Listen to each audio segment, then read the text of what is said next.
All right, we do have quorum. It is 6 p.m. I'm going to go ahead and call this evening's meeting of the Board of Zoning Appeals, the City of Florence, to order. First item on this evening's agenda is approval of the minutes of the July 22nd, 2021 meeting. Minutes have been submitted to members of the board and ample time to review. Are there any changes or amendments to the minutes? They're being done. The chair will now entertain a motion to approve the minutes.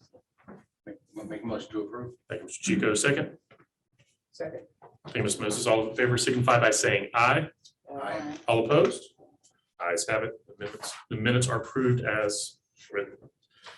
Next item on this evening's agenda is hearing number BZA-2021-011. It's a variance request from the setback requirements, table 3-8.1.1 of the Unified Development Ordinance for a residential lot. Location is 1913 Brigadoon Lane, tax map number 15013-01-007. Owner of record is Brian Patterson. The applicant is Brian Patterson. The board will now hear from the city. Good evening. Good evening.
Okay.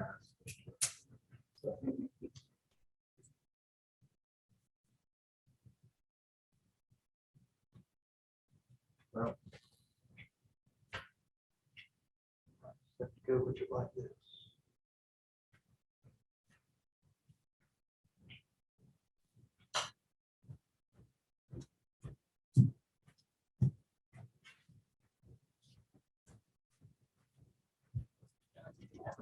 City's farmers market.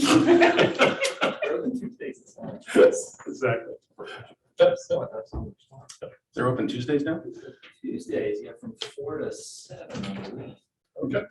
And Saturdays 9 to 1. Well, here, no, I can. No, I took it out of here. I just couldn't get, it wouldn't go. It wouldn't go into the full screen.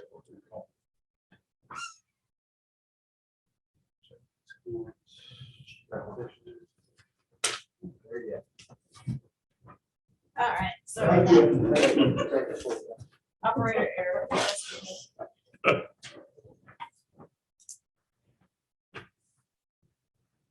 All right, yes, the property owner is requesting a variance from side and rear setback requirements for a single-story detached garage.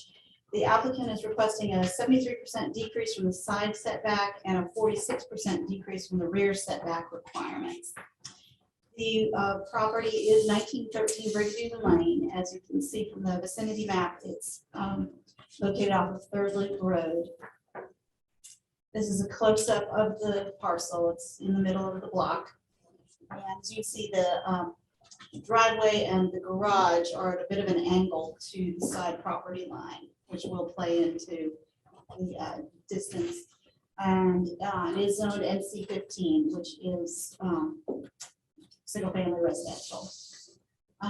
According to the ordinance, one-story detached garages may be set back as allowed by section 3811, which that section says that accessory buildings, it says except detached garages, but in this case, it does apply to the detached garage as well. They shall comply with the principal building setback for the district for the side. And in the NC 15 district, it is 10 feet. And the rear setback is 5 feet for buildings less than 10 feet high or 10 feet for others that are taller than 10 feet high. This building is a single-story building, but because of the roof pitch, it does exceed the 10-foot distance. or a height. And the finished distance will be from 5.5 feet down to almost 3 feet, 2 foot 8 inches at the far corner along the side property line that it shares with the house next door in Brigadoon. And then the closest it will come to the privacy fence in the rear, along the rear property line, is 5 foot 4 inches, which if this building was under 10 feet high, would not even be an issue. That would meet that requirement. It also meets the requirement of the former zoning ordinance, which was 3 feet. But because of the, with the new zoning ordinance, and because it's taller than 10 feet, it's supposed to be 10 feet from the rear, as well as the side. But because it's an existing building, and it's, so instead of building a separate accessory building, the owner wants to just add on to the rear of his existing garage. And he would go back 12 feet, and then the width of the building, he would finish it out to match the existing building as well. This is a photograph from Brigadoon Lane of the house, and then of the garage, the view of the garage on the street. And then these are pictures of the garage. As you can see, the distance between the existing building and side property line fence, that would be the other Brigadoon house. And then this is the area behind the garage where the addition would be built. As you can see, there's a 6 foot privacy fence along both sides, both property lines. And the variance conditions requiring current setbacks to be met by the new addition would result in the inability to expand the existing building as desired by the owner. The intent of the ordinance is to provide an adequate distance from property lines for accessory buildings. When the house and garage were built, 3 feet was the required distance for accessory structures. And there is the 6 foot tall privacy fence between the garage and neighboring properties, both to the side and to the rear. The garage is already built and does encroach into the side setback, and the request is to construct a 240 square foot addition to the rear of it. This is a pre-existing building that was constructed according to the requirements in place at the time. Requiring adherence to the specifics of the setback would not prevent the use of the home as a single-family residence, but the extra workspace desired by the owner would have to be provided in an additional accessory building, which would increase visual clutter in the backyard. And the exterior of the garage visible from the street will not change, and the addition will be finished to match. The area proposed for the addition is currently unused space, not visible from the street, and then again, there's a 6 foot privacy fence around the property. And that concludes staff's report. Thank you very much. Are there any questions from members of the board for city staff? I have one. Have we had anybody write in or call in? We had one call in earlier this week, the Right. next door neighbor immediately to the right, Okay. that would be most affected up on the side property line. He said he had no problem with it. Okay. And then the neighbor to the rear called in this afternoon, and she is present. Okay. And then he mentions in here, there's a 10-foot easement in the back, is it? Couldn't find any evidence of it. Yeah, because I know where this is. I was like, there's no easement. Okay. Yeah. Any other questions for city staff? Just the 3 feet seems awful small in the old. That's what it was in the ordinance up until 2018. Okay. Do you know what the side setback is on the homes, or what it would have been in the old? In the old, I believe the old R1 was also 10. Okay, because I'm looking at the satellite map, and some of these houses look really close to the property line. I think most of them were built in the 90s. I was gonna say, was Which Was would have this in been the county? before, it was in the, well, it would have been under the county zoning at the time. right, this,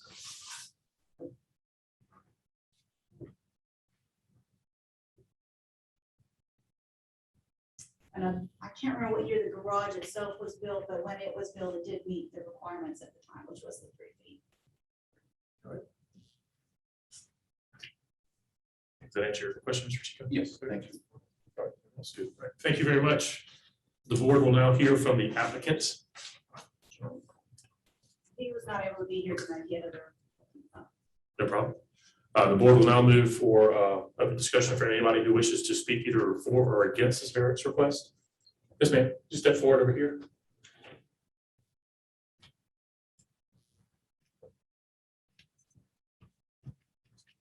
Do you mind if I remove my mask? It's fine with me, yes. Thank you so much. If you don't mind, just state your name clearly. Oh, I'm Miriam Dew, Okay, DEW. Alright. I live at 1916 East Sandhurst Drive. okay, Ms. Dew, and if you don't mind, I'm gonna swear you in. This is a quasi-legal Okay. hearing, so it's nothing bad. What, do you raise my hand? If you wish, yeah. Do you promise that the testimony you're about to give is the truth?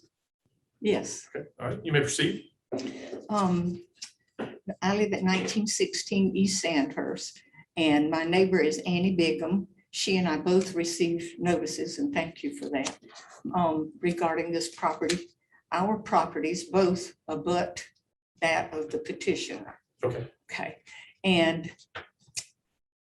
I don't remember what year Brigadoon was developed. I just know when my parents bought this property that there was a ditch. Brigadoon was all forest. Right. And there was a ditch, I'm told, about my height.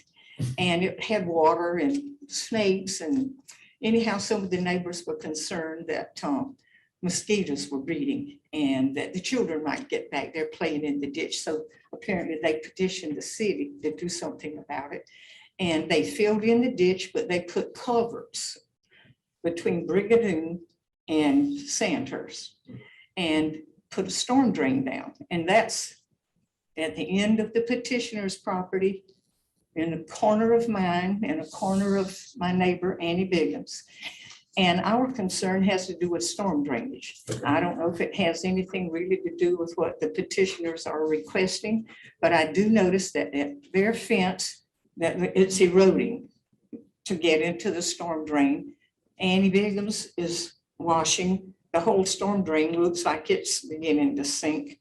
And so we thought, I don't know, I kind of reasoned why they have this rule to begin with, this in case there's some emergency and they need access to the property, that they might need this space to get access it or whatever. And so I guess I'm here to request that maybe someone that has to do with storm drainage go back and inspect, because now I'm not understanding exactly, is his garage going to be 3 feet from our property or 5 feet? Because now it looks like it might be 10 feet. right, if the variance The is back of approved, it. yes, will- ma'am, the rear of it will be 2 point, or No, what? the No, rear of it would be five- 5.5 5 5 and a half, 4 yes, inches. yes. from the fence line. Yes, yes. Now, I have trees and azaleas that are 6 feet high. And so it's not going to, interfere with my view like a big wall because of the pitch of the roof and so forth. Right. But I'm just concerned that there may be an erosion problem on his side Okay. and our side, but that might not have anything to do with, the width and the depth of his garage. Right, I think city can better speak to that. Yeah. Yeah. I did ask the engineers to look at it when he did mention the easement, and we looked at a bunch of plats and stuff. We couldn't find anything about it on that.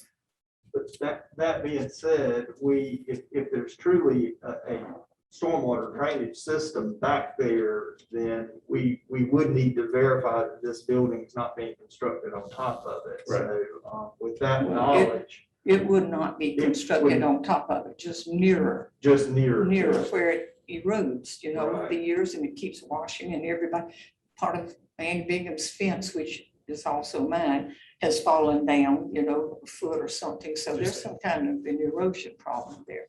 And of course, since his will be 5 feet away, I don't think it will affect the foundation of his building, right? I mean, yeah, and one of the things that's taken into consideration is obviously stormwater runoff from an extended roof. Yeah. But, Oh, so yes, ma'am, that's oh, something, but the that- water, yes, ma'am, the roof is this way, so it would go not right. across the Yes, back, ma'am. so that wouldn't be a Right. problem. But Yeah. what we can do is, we can obviously, it's not in the purview, this specific hearing, but we can encourage the city to go out there Okay, and physically look at what's actually out all there. right, Yes, ma'am. that's all. Yes, ma'am. Thank you. 6 foot azaleas. Oh, yeah. Wow. Those are old. It's a beautiful barrier. I'm sure. Thank you very much, Ms. Tu. And we would be glad Yeah. to, I mean, we can involve our engineering department. Sure. And have them take a closer look at this, absolutely. Well, and actually, that was one of my concerns, being that close to the side property line, even at 3 feet, all of the water that hits that roof is, half of it's gonna run off right there onto that neighbor's fence. Right. So, drainage is an issue, and I know in past cases, we've sometimes required that, Like a gutter or a French they install drain. gutters to divert the water into, basically into their own property, possibly install French drains to, drain the water away from the city services Right. or the neighbor's property. And it would be helpful if a motion's made that, that be made as a condition of the motion, if that's the will of the board. Yes. Absolutely. Yes. But that water, looking at this diagram, that water is gonna be falling right there where she says the erosion.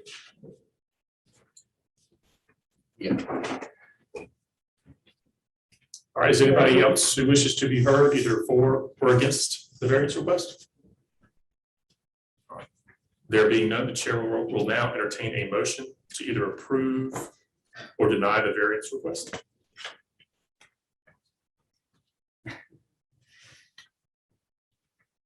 Is there another option? I mean, do we want the city to go back and look at the? You can add whatever contingencies you want to on your motion. I mean, I don't know, the applicant's not here to answer what the timeline of the project is, but it's always an option to defer the case and request more information at the next meeting as well. So, I mean, that's always a motion. Obviously, the applicant's not here. We don't know their timeline on things, but I'm sure that would be a better option than denial for the applicant. So. Yes. I'll make a motion that we defer to allow the city engineers time to look at the storm drain situation, which seems to have come as a bit of a surprise.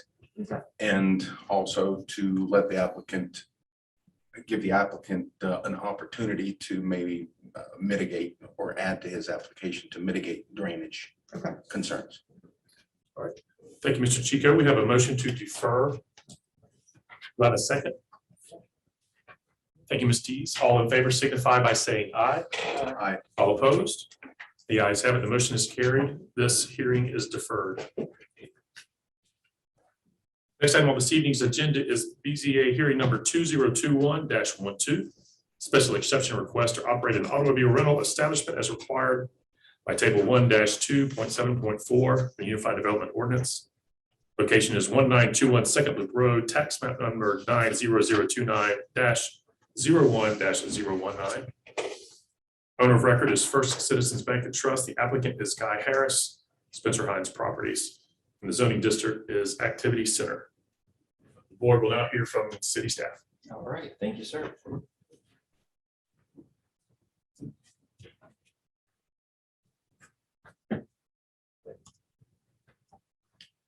All right, so the applicant is requesting a special exception permit for a car rental establishment at 1921 Second Loop, and this is in the Activity Center, the AC district. So automobile rental establishments are required by table 1-2.7.4 to get special exception permit from the Board of Zoning Appeals before they would be permitted for this use. So here's the vicinity map. This is at the corner of Second Loop in Valparaiso Drive. This was previously a First Citizens Bank and Trust. So the applicant wishes to reuse an existing building. As we said, Activity Center is the current zoning. And so here's the table: commercial uses, automobile sales, rental, and service establishments all require special exception permit in the Activity Center district.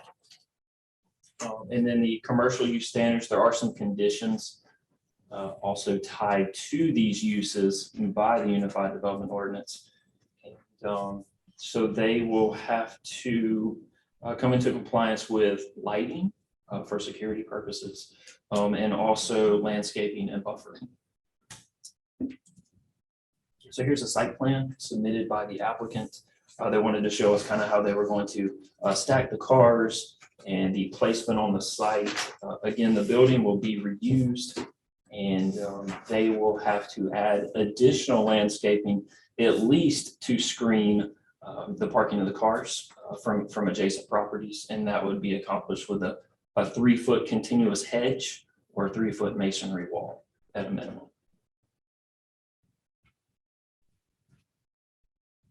Here's some proposed signage. The freestanding sign on the left would be displayed on Second Loop Road, as well as the wall sign on the right. Here are some pictures of the current site. And it does appear to have, running the numbers, it would be in compliance with the Unified Development Ordinance as far as landscaping, except for buffering the parking of the cars. You can see the drive-through from the First Citizens Bank, which they will utilize in the new use. So the front of the building, they have a driveway entrance from Second Loop, and they also have an entrance off of Valparaiso. All right, so the special exception criteria for approval. The special exception use will not be of a type that would tend to undermine the implementation of adopted plan. The current and future land use is intended for mixed commercial development. That's the purpose of the activity center, is to be mixed use development outside of the central business district. The vacant building was previously a bank, but will be repurposed as a car rental establishment. Some nuisances associated with car rental establishment could be visual impact of parked cars, which would be mitigated by our landscaping requirements. Will be compatible with surrounding land uses. The surrounding land uses as they exist are a mixture of commercial, institutional, and residential, with a large majority being of the commercial capacity. Number 3 really doesn't apply as far as an alternative location. And then 4 will not create a critical mass of similarly permitted special exception uses. It is consistent with commercial development. We do not believe this will lead to an influx of car rental establishments in the area. 5, the city will ensure that nuisances are mitigated through the requirements of our Unified Development Ordinance or those conditions imposed by the board before the zoning permit is issued. And finally, permitted special exception use will not unfairly have a disproportionate share of public services, and the city does not think that an excessive burden upon public services will happen because of this use. And that does conclude staff report. All right, thank you very much. Thank you. Are there any questions for city staff from members of the board?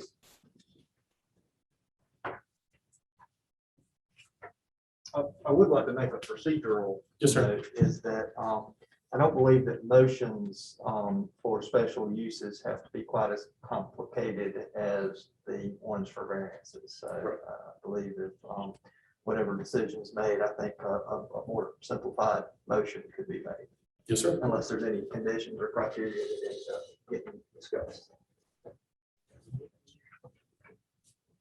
Thank you very much. No questions? All right. All right. Thank you guys very much. The board will now hear from the applicant. Is everybody here to speak? Oh, there you are. Just state your name clearly. Guy Harris. Okay, Mr. Harris. Sir, do you swear that the testimony you're about to give is the truth? Yes, sir. All right, you may proceed. Chairman, Commissioners, I'm just here to really answer any questions that you might have. We also have the owner of the company with me for if there's any operational questions that he can answer as well. Sure. But we're open to any questions. Any questions for the applicant, for members of the board? Are you all moving from the airport? I'm sorry. Are you moving your location from the airport? So the current location is not at the airport. It's off airport site. At this time, it's a leased location. Oh, okay. And GSP Transportation is purchasing a large portion of Hertz car rentals. A little history there. Hertz went into a bankruptcy situation. They're now coming out of that. And part of that is that Mr. Schoffel's company, GSP Transportation, is purchasing a bunch of those locations. And so therefore we are moving some to what we think are better locations for them to operate out of. Have a traffic study been done? Traffic study. We have not performed any traffic studies. The landscaping is proposed. I know this is just for filler, but has any decisions been made as to what this is going to look like? Or is it just going to be the wall or is it edge or? So we've not decided on that back whether we're going to do a wall or a hedge yet. We're working with our civil engineer to make sure that we're matching with what the land ordinance requires. Okay, But we haven't decided on that back wall yet. Gotcha. Or the hedge. Actually, this is a question for the city. Are they limited to a 3-foot hedge, or can the wall or hedge be higher? It can be higher. At a minimum, it needs to be 3 feet. Yes, sir. Okay. The reason being, I'm familiar with the location and the property adjacent to it. You might want to shield your customers from the adjacent nightclub when it opens back up. Thank you. Yeah. thank you, Mr. Chico. Yeah. Yeah. I am single. Okay, we have derailed. We're talking about Mr. Chico's nightlife. All right, are there any other questions for Mr. Harris? Thank you very much. And sir, did you wish to say anything or? Okay. All right. All right, is anybody else that wishes to be heard either for or against the request for special exception? All right, there being none, the chair will now entertain a simplified motion. A simple up or down will do. I know this is different from what we've done in the past, but honestly, the motion simply needs to be, I'll make a motion that we either approve or deny the special exception request. So we will now entertain a motion. Just that simple. Just that simple.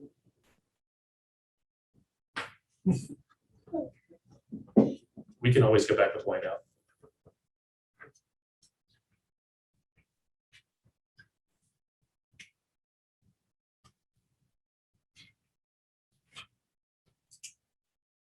Okay, I want to make a motion to request a simple, what is it, permit, oh, I'm messing everything up. I'm That's not gonna okay. do it tonight. I messed it up. I'm still looking my words right now.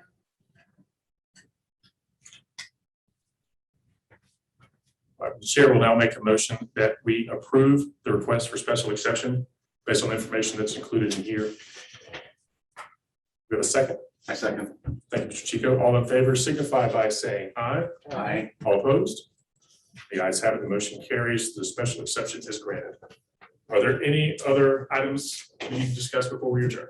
I know we're rapidly approaching the shutdown of power. We are, but I can, they're ready on my phone call, so we're good. That's it. So we can just hang out. That's right.